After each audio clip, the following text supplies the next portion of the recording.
2번 출제 포인트 상해보험으로 넘어가 보도록 하겠습니다. 상해보험의 특징 보겠습니다. 상해보험은 제일 중요한 게 뭐냐면 외래성입니다. 외래성. 외부로부터 돌발적이고 우연한 사고만이 보험 사고입니다. 그래서 인정 여부가 중요한 쟁점이 되고 있습니다. 이건 뭐냐? 다툼의 여지가 좀 크다는 거예요. 생명보험은 사람의 사망을 생각해 보시게 되면 일단 발생 여부는 확정이죠. 언젠가는 사람 죽을 거니까. 그렇지만 언제 사망할 건지는 모르죠. 발생 시기만 불확정적입니다. 그래서 생명보험은 다툼의 여지가 크질 않아요. 근데 상해보험은 발생 시기, 발생 여부, 손해의 크기 아무것도 확정적이 없어요. 모든 게 불확정적이에요. 그래서 다툼의 여지가 큽니다. 그래서 함정으로는 생명보험은 계약자, 보험회사 간 다툼의 여지가 생길 여지가 크다. 그러면 틀린 지문입니다. 큰 것은 상해보험. 그럼 상해보험은 계약자와 보험회사 간 다툼의 이 생길 여지가 적다. 얘도 틀린 지문이 되겠죠. 재산보험은 상해와 질병을 함께 보장하는 종합형 상품이 많다. 얘도 지문으로 나올 수 있습니다. 특약으로도 다양하게 부과돼서 판매가 되고 있고요. 상해, 질병, 암보험 모두 그렇습니다. 단독형으로 즉 주계약으로만 판매할 수 있는 것은 실손의료보험밖에는 없습니다. 다 종합형으로 판매할 수 있고요. 특약으로도 주계약으로도 다 판매할 수 있습니다. 실손만 안 됩니다. 실손의료보험만 안 되고요. 그 다음에 만기 환급병, 순수 보장형 다 할 수 있습니다. 여러분 기억을 해두시기 바랍니다. 101번 출제 포인트 상해사고 요건 보겠습니다. 세 가지 반드시 암기하셔야 될 내용이죠. 급격, 우연, 외래성입니다. 급격은 결과의 발생을 피할 수 없는 급박한 상태, 신체의학, 질병은 제외됩니다. 우연성, 피보험자의 의사에 기인하지 않은 사고, 예견되지 않은 상태, 그게 우연성이죠. 외래성은요. 상해 발생의 원인이 외부적 요인에 의해서 기인한 것, 자외행위 등은 제외. 급격성은 신체의학, 질병과 관련이 있고요. 외래성은 자해행위와 관련이 있습니다. 얘를 헷갈리시면 안 됩니다. 이 급격, 우연, 외래의 세 가지 요건을 동시에 충족을 해야 됩니다. 셋 다 충족해야 된다는 거죠. 그래서 함정에는 세 가지 요건 중 하나만 충족하면 된다. 이런 오답 지문이 나올 수 있습니다. 고의성, 지속성, 내재성 이거 다 틀린 내용입니다. 자, 시험 문제 한 번씩 언급되는 것 중에 급성 중독이 있었기 때문에 잠깐 설명드리겠습니다. 급성 중독은 상해사고 요건에 해당이 됩니다. 뭐 가스 같은 경우에 급성 중독이 됐다. 이건 자기가 급성이니까 자기가 예상하지 못했던 거죠. 만약에 조금씩 중독이 됐다. 얘는 상해사고 요건이 아니죠. 그죠? 그래서 급성 중독은 상해사고의 요건에 해당이 된다. 외부적인 요인에 의해서 우연히 급격히 그러니까 급성이겠죠. 얘는 하나쯤은 알아두시면 좋겠습니다. 102번 출제 포인트 상해보험의 보장 내용 상해와 질병과의 관계 보겠습니다. 자, 상해의 개념은 외관상 분명한 상처 자국을 남기는데 한정하지 않는다. 얘도 워딩이 중요합니다. 부상보다는 넓은 의미이고요. 자, 상해로 의한 사망, 신체 장애도 포함을 합니다. 질병으로 인한 사망은 포함하지 않아요. 구별을 해두시기 바랍니다. 생명보험회사에서 판매하는 상해보험은 재해를 보장합니다. 그래서 1급 감염병까지 재해로 보장을 하기 때문에 손해보험회사에서 판매하는 상해보험보다는 보장 범위가 넓습니다. 얘를 반대로 손해보험회사에서 판매하는 상해보험이 생명보험회사에서 판매하는 상해보험보다 보장 범위가 넓다. 틀린 겁니다. 생명보험회사가 더 넓어요. 기억해 두시기 바랍니다. 재사망, 재장애, 재수술, 재입원, 만기 환급금 등이 있습니다. 상해와 질병과의 관계. 자, 상해보험에서는 질병이 원인이 되어서 발생한 것은 보장하지 않겠죠. 그런데 상해사고의 결과로 발생된 질병은 보장을 합니다. 그죠? 이제 질병이 원인이 되면 안 된다. 상해사고의 결과로 발생된 질병은 보장 대상에 포함이 됩니다. 자, 요걸 가지고 함정 자주 출제가 되고 있고요. 요 중요한 키워드 보십시오. 사고의 발생과 신체의 상해 사이에는 인과관계가 존재를 해야 상해로 인정받을 수 있다라는 점, 이 용어는 여러분께서 이 문장은 반드시 알아두시면 좋겠습니다. 103번 출제 포인트, 상해보험의 가입 조건 및 상품 설계 보겠습니다. 상해보험은 보통 1년 이상이고요. 고연령자도 가능해요. 왜냐하면 직업, 직무에 따른 위험률을 가지고 판단하기 때문에 65세에서 75세, 65에서 75세까지도 기억을 해두세요. 그래서 이런 오답이 많이 나왔습니다. 재산보험은 고령자의 가입이 제한된다. 틀렸죠? 왜? 상해보험에서는 고연령자 다 가입할 수 있잖아요. 그리고 65세에서 75세를 물어보는 문제도 출제가 되고 있습니다. 고연령의 경우 위험률 산출이 어려워서 가입이 불가능하다. 이러면 다 틀렸습니다. 상해보험 75세까지. 당연히 특약을 통해서만 질병 사망 보장하고요. 보장하지 않는 원인으로 피보험자 사망하게 되면 재산보험은 동일하게 계약자 적립액을 지급하고 계약은 소멸이 됩니다. 상해보험 상품 설계에서 보험료 산출은요. 자, 직종별 위험 등급 체계가 적용이 되고 있습니다. 상해보험은 직업 직무에 따라서 위험률을 결정한다고 말씀드렸죠. 그래서 만약 연령별 차이가 그렇게 크지 않을 때는 단일률, 군단율을 적용합니다. 그래서 상해보험 같은 경우에는 같은 직업, 같은 직무라면 25살인 피보험자와 60살인 피보험자의 보험료는 거의 동일하다. 이렇게 보시면 될 것 같습니다. 연령별로 구분하지 않고 산출합니다. 반면에 질병보험은요. 연령에 따라서 위험이 달라지죠. 연령별로 구분하는 것은 질병, 암, 실손이고요. 상해보험은 직업, 직무에 따라서 달라집니다. 그래서 함정은 연령별 위험 등급 체계가 적용이 된다. 얘는 틀렸습니다. 얘는 질병보험에 해당되는 내용입니다. 104번 출제 포인트 보겠습니다. 그래서 직종별 위험 등급 체계를 운영하고 있기 때문에 어떻게 그러면 하느냐. 예. 위험 직업, 비위험 직업 간의 상이한 위험률을 적용합니다. 그래서 총 몇 등급? 5등급. 등급에 따라서 위험률 3단계. 5등급 3단계에 반드시 암기를 해 두셔야 됩니다. 요거 물어보는 문제 굉장히 많이 나옵니다. 직업 직무가 만약에 변경이 되어서 가입한 이후에 변경이 되면 반드시 보험회사에 통지를 해야 됩니다. 왜? 위험이 높아지게 되면 보험료 올라갑니다.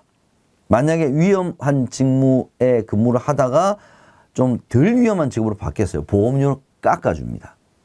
조정을 해야 됩니다. 그죠? 보장 금액도 달라질 수가 있습니다. 보장 범위가 달라질 수 있습니다. 보험료. 자, 이 통지 의무는 상법에 근거하고 있습니다. 상법 반드시 알아주시기 바랍니다. 만약에 통지를 안 했어요.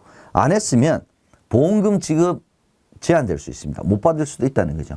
보험회사는 그 사실을 안 날로부터 몇 개월? 1개월 이내에 보험료의 증액, 청구 또는 해지를 할 수가 있습니다. 무효 아닙니다. 해지를 할 수 있다라는 점 알아두시고요. 기간은요. 1개월 이내입니다. 언제든지 아닙니다. 3개월 내 아닙니다. 언제든지 아니에요. 이 1개월을 기억을 해 두셔야 됩니다.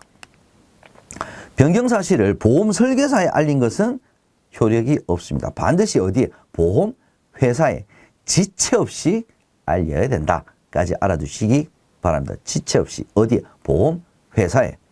자, 반면에 직업 직무 변경 사실 통지하지 않았어요. 그런데 변경된 직업 직무와 관계가 없는 사고가 있을 수 있습니다. 예를 들어 집에서 청소하다가 다쳤다. 일상생활 중 사고죠. 이거는 직업 직무와 관련이 없죠. 변경이 되었든 안 되었든. 이런 경우는 삭감되지 않고 전액 지급을 합니다.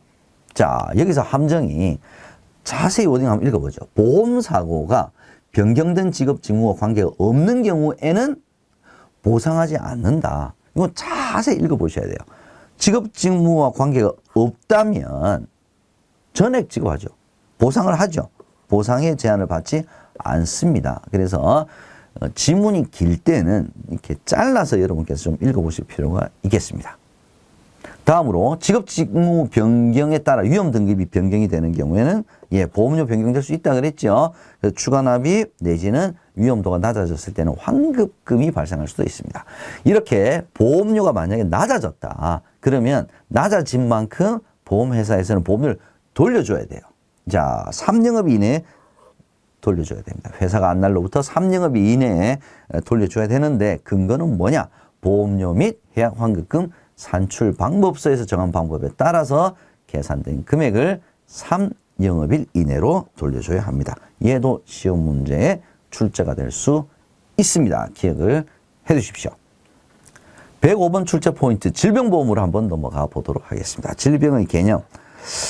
시험 문제 한 번씩 나옵니다. 심신의 전체 또는 일부가 1차적 또는 계속적으로 장애를 일으켜서 정상적인 기능을 할 수 없는 상태를 우리가 질병이라고 얘기합니다. 많은 분들이 질병의 개념과 장애의 개념을 조금씩 혼돈하시는 분들도 좀 있으신 것 같아요. 구별 좀 해두시고요. 당연히 주계약, 특약으로 다 판매 가능하고요. 자, 상해보험은 외래성, 질병보험은 내재성입니다. 상해와 달리 외래성을 인정하지 않는다라는 것이 키입니다. 외래성이 인정된다. 이거 다 함정이죠. 그래서 노화로 인한 요통, 노화는 신체 내재되어 있는 거죠. 보상한다는 거죠. 물건을 들다가 허리를 다쳤어요. 똑같은 허리에 부상이긴 한데, 그죠? 이럴 경우에는 보상이 되질 않습니다. 얘는 외래성이죠. 물건을 들다가 허리를 다친 거는 외래적 요인에 의해서 그렇습니다. 질병에 대한 개념 한번 살펴보겠습니다. 이건 뭐 쉬운 내용인데, 고령화에 따른 질병기간 장기화, 질병보험의 종류 및 그래서 급부 방식이 변화하고 있죠. 생활 방식의 변화로 질병 형태도 변화하고 있습니다. 뭐 코로나19 같은 경우는 대표적인 거죠. 새로운 의료기술이 막 발달이 되니까 의료비가 감소하는 것이 아니라 증가하고 있습니다. 우리나라에서는 이러한 사회 환경적 변화 추세에 맞추는 것도 있고요. 종신보험 시장 자체가 포화이기 때문에 질병 중심의 재산보험 시장으로 전환이 되고 있다. 자, 이 워딩에서도 시험 문제가 출제가 되고 있습니다. 106번 출제 포인트, 가입 조건, 상해보험과 비교를 해서 보겠습니다. 상해보험은 1년 이상, 질병보험은 10년 이상입니다. 상해보험은 고연령자도 가능했죠. 질병보험은 만 15세 이상이고요. 고연령 및 건강 상태에 따라서 가입이 제한될 수 있습니다. 상해보험은 직업 직무에 따라서 보험료가 결정이 되지만 질병보험은 연령이 증가하면 보험료가 증가합니다. 질병에 따른 위험도는 연령에 따라서 위험도가 높아지기 때문에 그렇습니다. 공통적으로는 보장하지 않는 원인으로 사망 시에는 계약자 적립액 지급하고요. 주계약에서는 질병, 사망, 부과를 못합니다. 반드시 특약으로만 해야 됩니다. 마찬가지로 여기서 계약자 적립금에 대한 함정은 사망보험금, 기납입보험료 다 틀린 내용이 되겠습니다. 순수보장형, 만기환급형으로 다 판매가 되고요. 자, 요거 요즘에 시험 문제에 언급이 좀 되네요. 상법에서는 질병보험의 보험기간, 가입 가능 연령에 대한 제한이 없습니다. 보통 이런 제한은 그러니까 보험회사가 만들었다 이렇게 생각하시면 되겠습니다. 107번 출제 포인트 암보험 넘어가 보도록 하겠습니다. 자, 암보험이라고 하는 것은 뭐 암이겠죠, 그죠? 암, 간암, 위암, 폐암, 3대 주요암, 암을 보장하는 진단, 치료, 이로 인한 요양, 이런 것들을 보장하는 보험이고요. 종류는 이렇게 특정 암을 보장하는 집중적으로 보장하는 형태도 있고요. 고해감, 소해감 이렇게도 구분을 합니다. 근데 이런 구분은 마찬가지로 어떤 제도적 법적인 기준에 의해서 구분하는 것이 아니라 보험회사가 임의적으로 구별을 하는 것이다. 아까 우리 질병보험에서도 가입 가능 연령, 질병보험의 가입 가능 연령 같은 경우에는 상품에서 정해진 게 아니다라는 말씀드렸죠. 같은 맥락으로 이해를 해주시면 되겠습니다. 암보험은 암과 관련된 진단, 수술, 입원, 통원, 보험금 지급을 합니다. 주계약, 특약으로도 판매가 다 가능하고요. 만기 환급 형태로도 판매가 가능합니다. 함정은 암보험은 주계약으로만 판매되고 있다. 아까 제가 어떤 말씀 드렸습니까? 실손의료보험만 단독형 주계약으로만 판매할 수 있고 나머지 재산보험은 모두 주계약, 특약, 만기 환급금, 순수보장형, 갱신형 다 할 수 있다고 말씀을 드렸습니다. 제자리암의 경우, 제자리암은 연기암이죠. 암 관련 보험금의 10에서 20%만 지급합니다. 이런 함정이 있을 수 있습니다. 제자리암은 암 관련 보험금을 지급하지 않는다. 이런 함정이 나온 적도 있습니다. 자, 입원인 경우에는 동일한 암 치료 목적으로 2회 이상 입원을 하게 되면 1회 입원으로 보고 입원 일수를 합산합니다. 자, 이런 경우에 자, 암에 대한 책임 개시일 이후에 입원하여 치료를 받던 중 보험기간이 만료가 됐습니다. 보험기간이 만료가 되게 되면 계속 입원 중에 만료가 됐어요. 그러면 보장기간도 종료된다라고 하는 것은 틀린 지문입니다. 그 계속 중인 입원 기간에 대해서는 기준이 뭐냐? 회당 최고 한도일을 기준으로 해서 최고 한도일까지는 계속 보상이 된다라는 점 시험 문제에 자주 출제가 되고 있습니다. 구체적으로 어떤 함정일까요? 보험기간 만료 시 보장도 종료된다 이러면 틀린 지문이 되겠습니다. 또 하나의 중요한 핵심은 암 사망. 암도 질병이잖아요. 그죠? 그렇기 때문에 암 사망, 얘는 질병 사망하고 똑같습니다. 그래서 주계약으로 보장하지 않고 특약으로 보장한다라는 점 추가로 알아두시기 바랍니다. 가입 조건 보겠습니다. 보험기간 10년 이상, 질병보험하고 동일하죠. 가입 가능 연령 15세 이상, 고연령 가입 제한, 뭐 일반적인 질병보험과 동일합니다.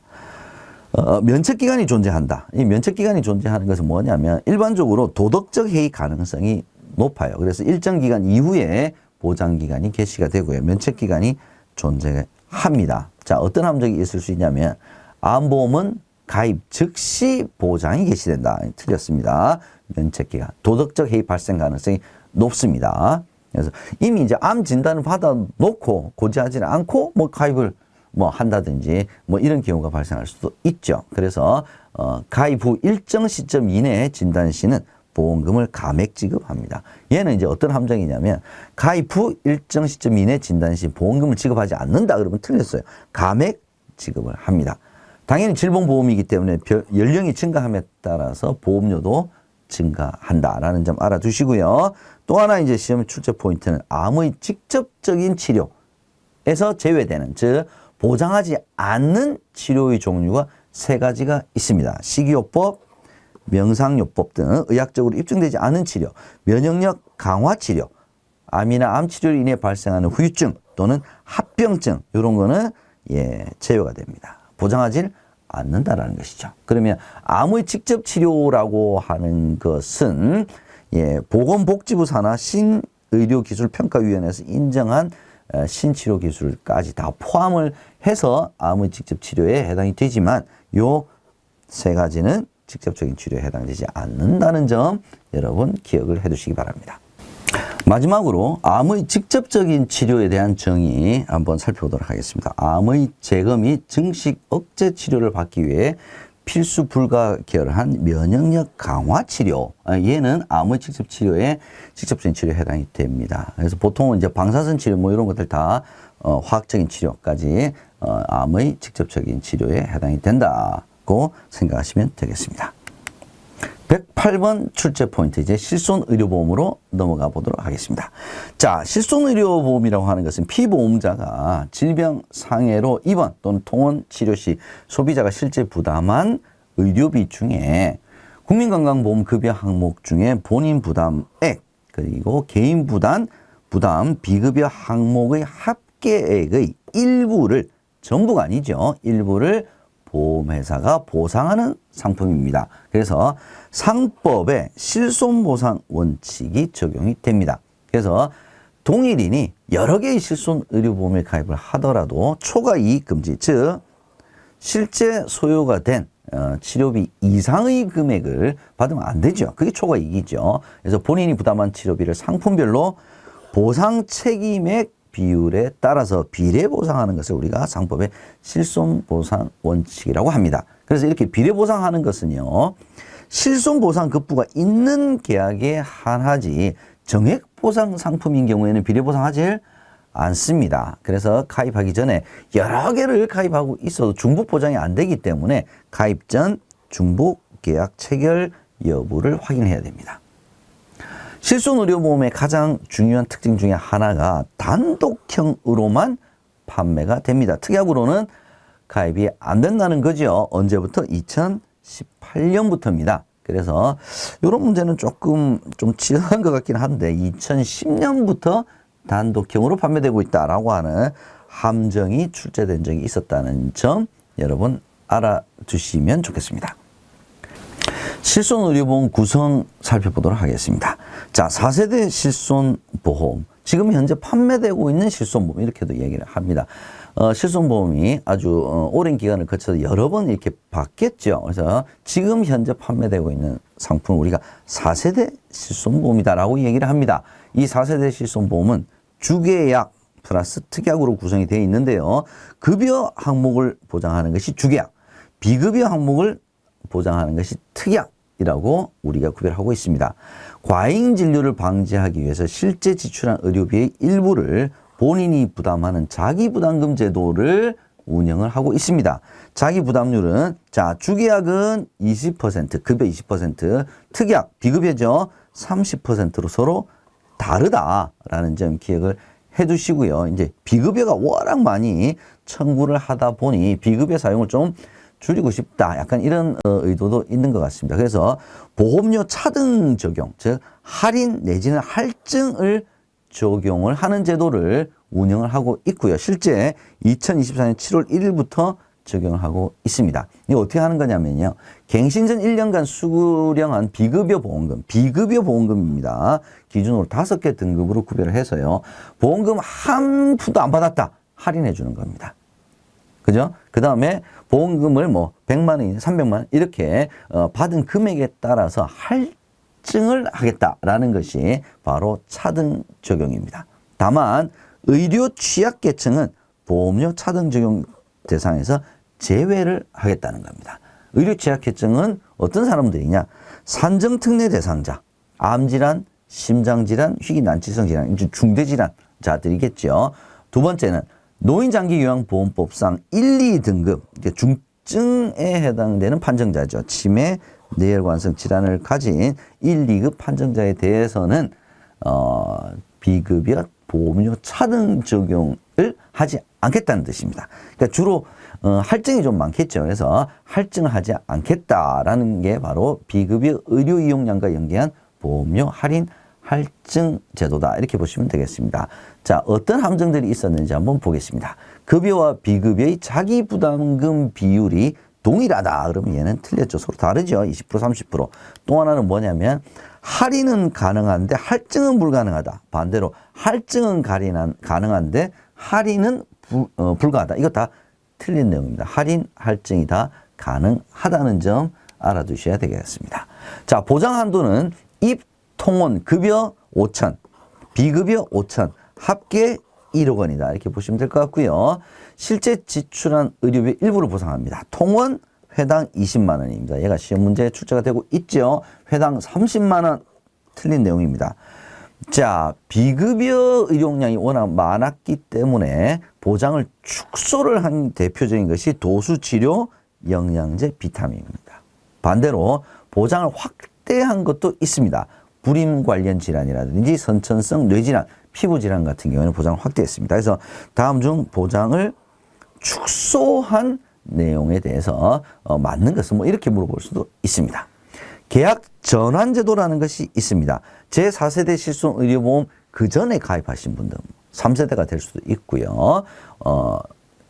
이제 요걸 가지고 있었던 사람들이 제4세대 실손의료보험으로 바꿀 수가 있어요. 이게 전환인데 6개월 이내에 만약에 보험금 수령이 없는 경우에는 나 이제 4세대 안 할래. 기존 상품으로 돌아갈래 라고 철회를 할 수 있다는 겁니다. 여기서 시험은 6개월이냐 1년이냐 얘를 물어보는 문제도 나올 수 있습니다. 자, 비급여 진료 비용이 항상 문제가 좀 많이 좀 되고 있죠. 그래서 비급여 진료 비용은 공개 제도가 있습니다. 누가? 건강보험심사평가원 홈페이지에서 매년 공개를 합니다. 그래서 뭐 일반인들 같은 경우 건강보험심사평가원에서 공개를 하는 비급여 진료 비용에 따라서 어느 의료기관이 비급여 비용이 싸냐를 해서 선택을 하는데 도움을 줄 수 있는 제도를 운영을 하고 있는 것이 그게 바로 비급여 진료비용 공개제도다. 이렇게 보시면 될 것 같습니다.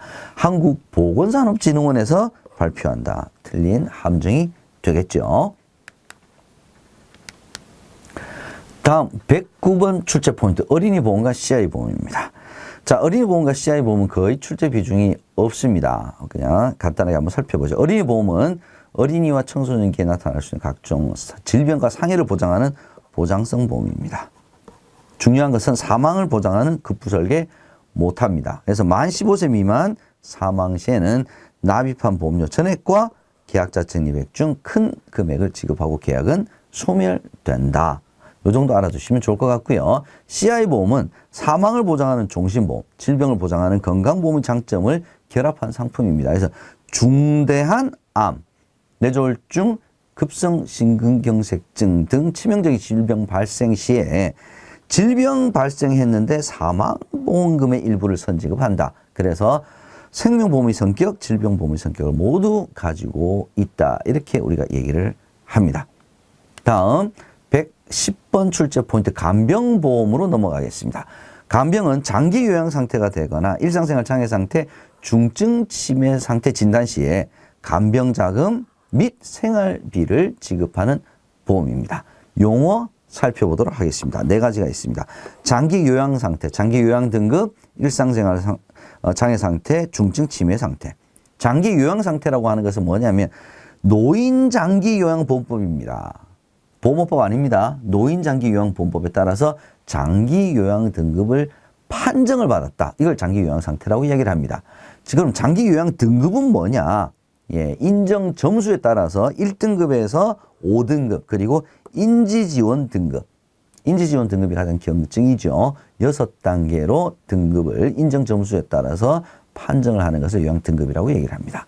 일상생활 장애 상태의 정의는 자, 기본적으로 스스로 이동하기를 못해요. 이동하기를 못하면서 식사하기, 화장실 사용하기, 목욕하기, 옷 입기 중요한 일상생활을 못하게 되는 경우.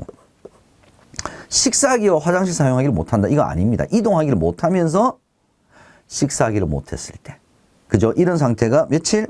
90일 이상 지속되어 더 이상 호전을 기대할 수 없는 상태를 일상생활 장애 상태라고 얘기를 합니다. 요거 물어보는 문제 나올 수 있고요. 중증 치매 상태는 CDR 척도 검사 결과가 몇 점? 3점. 3점 예시 문제 나옵니다. 발생한 상태를 의미한다. 기억해 두시기 바랍니다. 111번 출제 포인트 보겠습니다. 간병보험은 공적 장기 간병보험과 민영 장기 간병보험으로 나눠집니다. 공적 장기 간병보험은 공적이니까 국가에서 하는 거겠죠. 어떤 법에 따라서? 노인 장기 요양법에 따라서. 보험업법에 따라서? 아닙니다. 심신기능의 상태에 따라서 점수를 산정합니다. 그래서 등급을 판정합니다. 1에서 5등급 인지지원 등급 있었죠. 그 등급에 따라서 재가급여, 시설급여 등을 제공합니다. 만 65세 이상 노인 및 미만의 노인성 질병을 가진 자. 그래서 65세 미만도 가능합니다. 얘를 60세로 바꿔서 물어볼 수도 있습니다. 자, 이게 공적 장기 간병보험입니다. 민영 장기 간병보험은요. 예, 민간에서 하는 간병보험만 뜻하겠죠. 우리나라에서는 정액 보상 형태로만 판매가 되고 있습니다. 이거 시험 문제 반드시 나옵니다. 기억을 해 두셔야 될 것 같습니다. 주계약, 특약 다 가입 가능하고요. 갱신형으로도 특약이 판매, 갱신형으로도 가입할 수가 있습니다. 여기서 또 함정 나올 수 있는 것은 뭐냐면, 예, 공적 장기 간병보험은 질환 정도에 따라서 단일급여를 지급한다. 이거 틀렸습니다. 항상 점수, 등급에 따라서 급여를 지급하고요. 또 하나의 함정은 공적 장기 간병보험이 먼저 시작된 게 아니라 민영 장기 간병보험이 먼저 시작되었다라는 것도 함정으로 자주 출제가 되고 있다는 점 기억을 해 두시기 바랍니다. 보험금 지급 사유는 회사 기준과 공적 기준. 회사 기준은 일상생활 장애 상태 또는 중증 치매 상태가 된 경우 확정이 되면 지급하고요. 공적 기준은 노인 장기 요양법에 따른 등급 판정이 기준이 되겠습니다. 면책 기간을 설정하는 상품 있습니다. 그러나 면책 기간 중에도 자, 재해로 인한 중증 치매 상태 또는 일상생활 장애 상태가 된 경우에는 보상을 한다가 핵심이겠죠. 자, 어느 때 그런 보험회사가 면책받느냐? 요거 시험 문제 자주 나옵니다. 알코올 중독으로 인한 정신질환으로 인한 인지기능, 의사 처방에 의하지 않는 약물 투여로 인한 인지기능 장애. 얘는 보장하지 않는다라는 점 여러분 알아두셔야 되겠습니다. 다음 112번 출제 포인트. 간병보험의 가입 조건 보겠습니다. 자, 대부분 보험기간은 종신이에요. 종신. 일부 80세 만기형 있을 수 있습니다. 얘를 지난번에 함정에서 어떻게 나오냐. 대부분 70세 만기다라고 하는 함정 나온 적이 있다는 거 기억해 두시고요. 가입 연령도 한 번씩 나옵니다. 30세 이후입니다. 30세 이후. 보험료 차이는 수발 필요 상태의 정의에 따라서 발생하고요. 피보험자 사망이나 간병연금 수령 종료 시에는 계약이 소멸됩니다. 뭐 사망하게 되거나 연금 수령이 종료가 되면 더 이상 간병보험의 의미가 없겠죠. 자, 위험률 변동 제도를 채택하고 있습니다. 위험률 변동 제도를 채택하고 있는 것은 간병보험이죠. 이렇게 기억을 해 주시기 바랍니다. 자, 이제 마지막 출제 포인트. 방금 우리가 살펴봤던 위험률 변동 제도입니다. 자, 간병 같은 경우는 우리나라가 초고령화 사회에 이제 고령화가 빨리 진행이 되었지만 이 간병과 관련된 데이터가 실은 많지 않아요.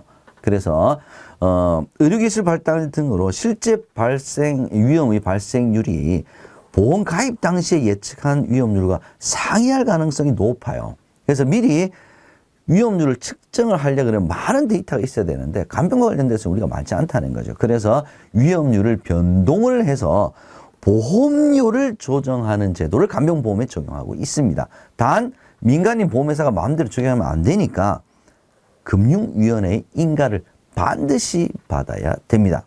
자, 기억해 두세요. 간병보험에는 위험률 변동 제도가 적용이 됩니다. 금융위원회 인가를 받아야 됩니다. 보험료를 조정하는 제도입니다. 함정은요, 보험기간 종료 후 보험료를 재산정하여 정산된 보험료를 되돌려주는 제도다. 이거 다 틀린 함정이겠죠.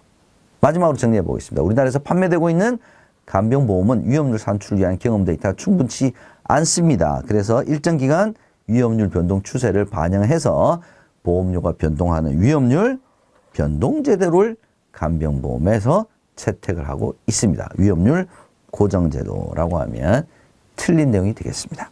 자, 이렇게 해서 출제가 가장 많이 되는 113개의 출제 포인트를 교재 처음부터 마지막 순서까지 쭉 저하고 훑어봤습니다. 제가 제일 처음에 말씀드린 것처럼 우리의 목표는 75점, 70점에서 80점 사이입니다. 100%더 커버하지는 않겠지만 저희가 5년 정도의 출제된 경향을 분석을 해서 가장 시험 문제 많이 나오는 포인트들을 오답 지문, 함정 지문과 함께 여러분과 함께 짧은 시간 안에 속성 내지는 핵심 포인트를 공부할 수 있도록 이렇게 구성을 해봤습니다. 여러분들이 항상 이 강의를 들으시면서 교재에 어떤 내용들이 있었나라고 하는 것을 연상을 하시면서 공부를 하시면은 좋은 결과가 있지 않을까라는 마지막 말씀 드리면서 꼭 좋은 결과 있으시기를 바라면서 강의 마치도록 하겠습니다. 여러분 고맙습니다.